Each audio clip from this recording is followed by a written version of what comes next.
In the high-octane world of Formula One, Sergio Perez, the Red Bull driver, has found himself in a precarious position following a series of unfortunate events. His recent performance in Canada was nothing short of a disaster, marking a premature end to his weekend on Saturday. This was the second consecutive race where he was eliminated in Q1, following a similar fate in Monaco. Adding to his troubles, Perez also had to endure a second DNF in the last two races, both in Monaco and Montreal. Despite these setbacks, Perez recently had his contract extended for 2 years, securing his seat until the end of 2026. However, questions have been raised about the reality of his contract, especially in light of Red Bull team principal Christian Horner's latest statement. There is speculation that Red Bull might be forced to replace Perez as early as 2025 if they fail to win the Constructor Championship. Perez's underperformance has led many to believe that he has once again entered a slump in his career with Red Bull. This comes at a time when he has just signed a 2-year contract with the team, making the duo of Max Verstappen and Perez the longest-lasting one in the history of the Austrian squad. This shows that the team has a lot of trust in him, but his inability to convert that trust into performance on the track is concerning. The crash in Monaco, which was not his fault but a result of being at the back of the grid, caused a significant setback in Red Bull's upgrade package. The latest incident in Montreal won't do the Austrian team any good either. But it doesn't stop there. Perez drove the car in what the stewards labeled as an extremely unsafe manner and earned himself a 3-place grid penalty for the upcoming race in Barcelona. Furthermore, Red Bull was penalized $25,000 for this incident. Given the highly competitive nature of the grid, one can't help but wonder whether Perez truly deserves 2 years of Red Bull's dedication and commitment. With teams like McLaren and Ferrari boasting a very competitive duo of drivers who are always ready to deliver up front if the car is right, the margin between victory and anything less is very thin.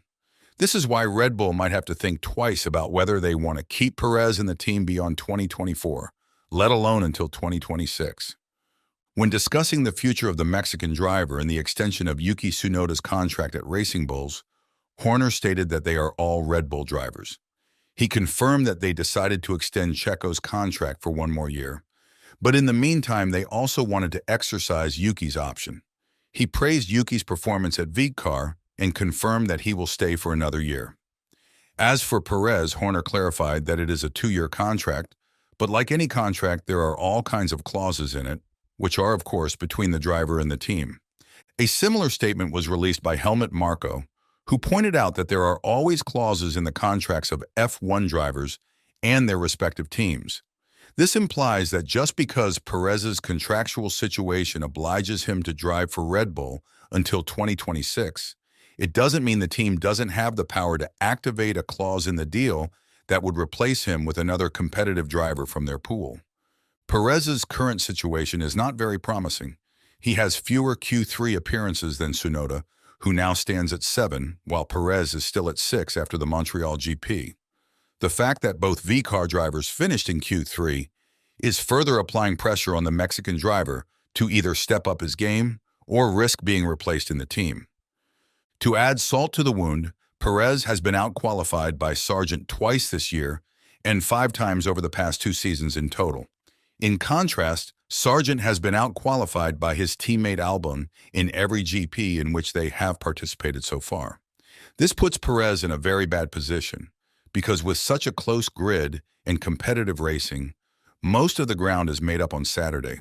If you are further back on the grid, you're always increasing your chances of participating in a crash, something that happened to Perez in the last 2 races in Monaco and Montreal. Although the opening lap damage in Montreal was not nearly as huge as the one in Monaco, it still points towards the fact that Perez is costing the team a lot more than they are earning from him at this point. This is a view that needs to change as soon as possible. Red Bull cannot always count on a double DNF from Ferrari and a win from Verstappen to keep up their form in both championships. With McLaren slowly but surely establishing themselves as consistent contenders for race wins, the pressure on Perez will continue to grow in the remainder of 2024. Christian Horner has opened up on the future of Perez despite just renewing his contract. When talking about the consequences of the Montreal GP and what Perez needs to do to keep his seat safe, the 50-year-old team principal, stated that it was a horrible weekend for Checo. He acknowledged that they picked up some damage on the opening lap and emphasized that Perez will need to come back strong in Barcelona. He expressed relief that Ferrari had a shocker of a race, so they didn't get any points, but stressed the need for both of their cars to score. He concluded by saying that they got away with it today, but they need Perez back up there, where he was at the beginning of the year, immediately from Barcelona onwards. Barcelona is already going to be a massive headache for Perez because of the three-place grid penalty. Given his qualifying troubles, it would be interesting to see whether or not he has what it takes to get out of Q1 and break the curse. Red Bull's strategy and driver lineup are under intense scrutiny. The team's gaze is firmly fixed on Yuki Tsunoda's contract, considering whether a swap could be beneficial for their team. Tsunoda himself has expressed his expectation for more commitment from Red Bull and V-Car if he is to continue with them beyond 2025. The Japanese driver has also revealed that he has garnered a lot of interest from other teams, which suggests that Red Bull might risk losing him. While this might not seem significant at the moment, with the new regulations coming into effect in 2026, Red Bull will undoubtedly need a solid pair of drivers, not just a one-man show delivering all the results up front. When discussing his aspirations with the Austrian team, Yuki Tsunoda expressed his desire for more commitment from the contract. He stated, "Obviously, I am already very committed to Red Bull, and hopefully I can get a bit more commitment from them. This is an ongoing discussion, and I want to make sure, first of all, that we are on the same page with Red Bull.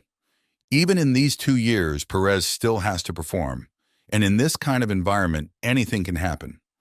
The good news is that other teams are starting to show interest in Tsunoda. He also has a couple of options from the rest of the grid, which is now growing. It's a positive sign that he's able to increase his value, especially in a situation like this, and with a very interesting driver's market. The situation in Red Bull is very volatile, not just because of Perez's struggles despite the contract renewal, but also because the team is struggling to understand the car as well as they did in the past 2 years. The only factor that they could have counted on in Montreal as well as in Imola was Verstappen. However, with the massive steps that McLaren and Ferrari have made, this could very well be put under a huge challenge. When you have 2 cars at the front, it's easier to choose a better tactic and to apply pressure to the 3-time world champion when he is at the front. Therefore, while we can criticize Perez for not being nearly as close to a Verstappen as he should be, it must also be said that Red Bull does need to work on improvements on the car because of the small operating window the car has after the latest upgrades and the new design implemented on it. Verstappen himself demanded the team make improvements after the messy Montreal GP and stressed out that they cannot always hope for a safety car scenario, a scenario that helped them this time in the same way that helped McLaren earlier this year in Miami. When talking about this matter, Verstappen went on to say, "We are still struggling with the same things, but of course, the track layout helps compared to Monaco, where Monaco has a lot more low speed, so it's really important to have a good ride and mechanical grip. Here in Montreal, there is more aviation involved. Of course, there are a few places where you need to ride curbs or have bumpy places, but we know those limitations. We just need to work on that." All of this goes to show that Red Bull and Perez would have to work their way together in trying to salvage the career of the Mexican driver.